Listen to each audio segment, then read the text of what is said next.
राधे राधे। कुंज बिहारी श्री हरदास।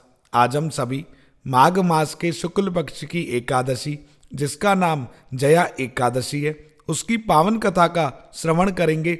आप सब अपना ध्यान श्री बांके बिहारी जी महाराज के युगल श्री चरणों में केंद्रित करें और सभी एकादशी की पावन कथा का आनंद लें।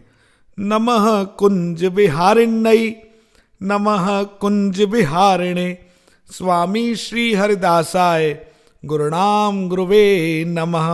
राधा मेरी स्वामिनी, मैं राधे तेरो दास, जन्म जन्म मोहे दीजियो श्री वृंदावन को वास।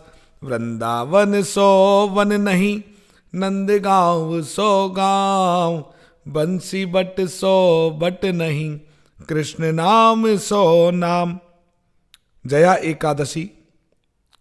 युधिष्ठिर बोले, हे प्रभु, अब कृपा कर आप मुझे माघ माह के शुक्ल पक्ष की एकादशी के विषय में विस्तार सहित बताएं। इस मास के शुक्ल पक्ष की एकादशी का क्या नाम है? इसमें किस देवता की पूजा अर्चना करनी चाहिए? इस एकादशी के व्रत की क्या कथा है और इसके करने से क्या फल मिलता है? श्री कृष्ण भगवान बोले, हे पार्थ, माघ मास के शुक्ल पक्ष की एकादशी को जया एकादशी कहते हैं। इस एकादशी के व्रत से मनुष्य भूत प्रेत पिशाच आदि की योनि से छूट जाता है। अतः इस एकादशी के व्रत को विधि पूर्वक करना चाहिए। अब मैं तुम्हें जया एकादशी के व्रत की महिमा सुनाता हूँ, ध्यान पूर्वक सुनो। एक समय देवराज इंद्र नंदनवन में विहार कर रहे थे। चारों ओर उत्सव जैसा माहौल था। गंधर्व गायन कर रहे थे और गंधर्व कन्याएं नृत्य प्रस्तुत कर रही थीं। वहीं पुष्पवती नामक गंधर्व कन्या ने मालवान नामक गंधर्व को देखा और उस पर मोहित होकर अपने हाव भाव से उसे रिझाने का प्रयास करने लगी। मालवान भी उस पर मोहित होकर अपने गायन का सुरताल भूल गया। इससे संगीत की लय टूट गई और संगीत का सारा आनंद बिगड़ गया। सभा में उपस्थित देवों को यह बहुत बुरा लगा। यह देखकर देवराज इंद्र भी कुपित हो गए।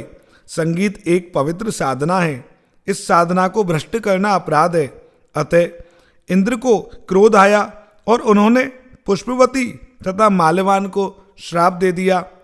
संगीत की साधना को अपवित्र करने वाले माल्यवान और पुष्पवती, तुमने देवी सरस्वती का अपमान किया है, अतः तुम्हें मृत्युलोक में जाना होगा।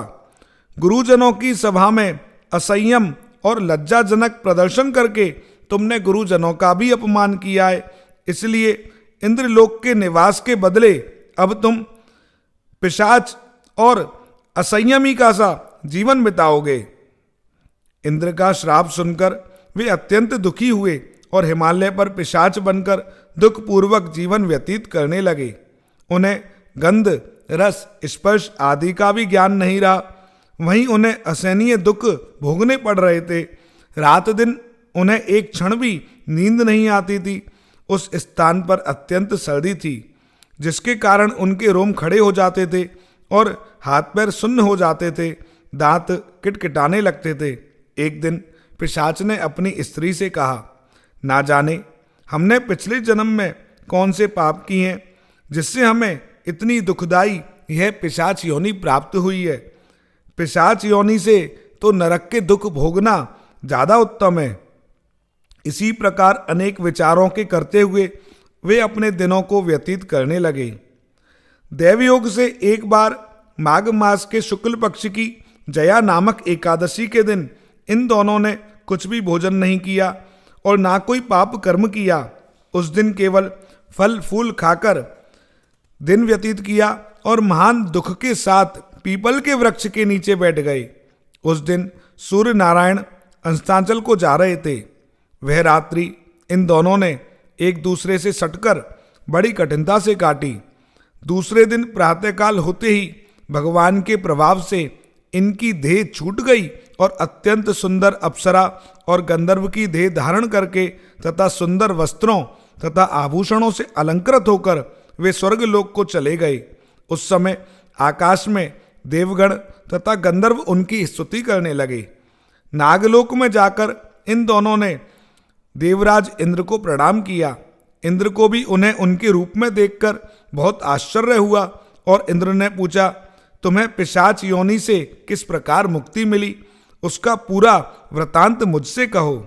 इस पर माल्यवान बोला, हे देवेंद्र, भगवान विष्णु के प्रभाव एवं जया एकादशी के व्रत के पुण्य से हमारी पिशाच योनि छूट गई है। इंद्र बोले, हे माल्यवान, एकादशी व्रत करने से एवं भगवान विष्णु के प्रभाव से तुम लोग पिशाच की देह को छोड़कर पवित्र हो गए हो, इसलिए हम लोगों के भी वंदनीय हो गए हो, क्योंकि शिवजी तथा विष्णु भक्त हम लोगों के वंदना करने योग्य हैं। अतः आप दोनों धन्य हैं, अब आप आनंद के साथ विहार करो। हे कुंती पुत्र, इस जया एकादशी के व्रत करने से बुरी योनि से भी मुक्ति मिल जाती है। जो मनुष्य इस एकादशी का व्रत कर लेता है उसने मानो सब तप यज्ञ दान आदि कर ली हैं। जो मनुष्य भक्ति पूर्वक जया एकादशी का व्रत करते हैं वे अवश्य ही सहस्त्र वर्ष तक स्वर्ग में निवास करते हैं। कथासार, संगीत एक साधना है, एक विद्या है, इसमें पवित्रता आवश्यक है। फिर जिस सभा में अपने से बड़े गुरुजन आदि उपस्थित हों वहाँ प्राणी को संयम और मर्यादा बनाए रखना चाहिए ताकि गुरुजनों का सम्मान बना रहे। गुरुजनों का अपमान करने वाला मनुष्य घोर नरक भोगता है। तो आज हमने बहुत सुंदर जया एकादशी की कथा का श्रवण किया है कि हमें कैसे, जब हम अपने कार्य क्षेत्र में हों या कहीं भी हों, हमेशा पूरी लगन से और पूरी मेहनत से मर्यादा में रहकर अपने कार्यों को करना चाहिए। कार्य में लापरवाही अच्छी नहीं होती है। इस कथा से हमें यह सीख भी मिलती है। श्री बांके बिहारी जी महाराज की असीम अनुकंपा हम सभी पर सदैव बरसती रहे। आप सब भी एक बार बांके बिहारी जी महाराज का जयकारा लगाएं। बोल बांके बिहारी लाल की जय। श्री कुंज बिहारी श्री हरदास जय जय। श्री राधे।